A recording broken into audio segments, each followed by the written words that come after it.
So someone is sitting in the shade today because someone planted a tree long ago. That's a quote by Warren Buffett. So your past matters. And today I want to talk about generational wealth and related to the Black community in the world. So what is wealth to me? Wealth is not just about money. It represents freedom. That's freedom to live without the burden of debt, to be a lender and not a borrower. It means stability. It represents independence and the ability to provide for family, ensuring health and securing for future generations. So the fullness of purpose is usually realized by the injection of resources. Or simply put, you need money for your vision. Deuteronomy 8:18 seems to cement this thought. But you remember the Lord thy God, for it is him that gives you the power to get or to obtain wealth, that you may establish his covenant.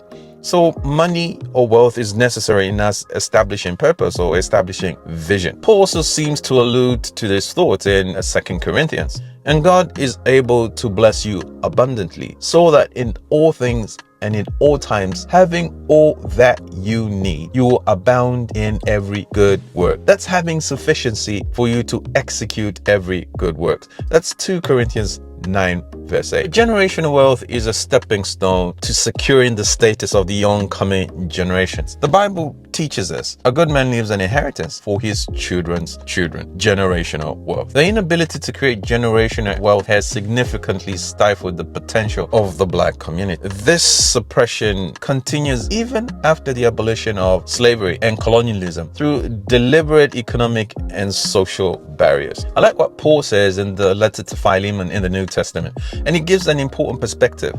In this letter, Paul appeals to Philemon, the owner of a runaway slave named Onesimus, urging Philemon to receive Onesimus no longer as a slave, but as a beloved brother. That's Philemon 1:16. It's critical for us to note the Bible does not endorse slavery. It acknowledges it as part of societal context and prescribes a transformed relationship, a shift from oppression to equality. Receive him as a beloved brother. And yet, even after the abolition of slavery and colonialism, we still see us, the Black people, not being received as a beloved brother. Similarly, the Black community in the Americas and other populations in the world have faced systemic efforts to prevent wealth creation. And let's look at some historical and ongoing practices that have contributed to this suppression. In the early 1900s, lenders in the US practiced what was known as redlining, basically refusing to provide mortgages or insurance to predominantly Black neighborhoods or ghettos. This deliberate policy locked Black families into under-resourced areas, preventing them from accessing better housing, better schools, better resources. Even property owners and developers covenanted not to sell homes to Black people, further entrenching this cycle of poverty. When these Black families did eventually gain access to home ownerships,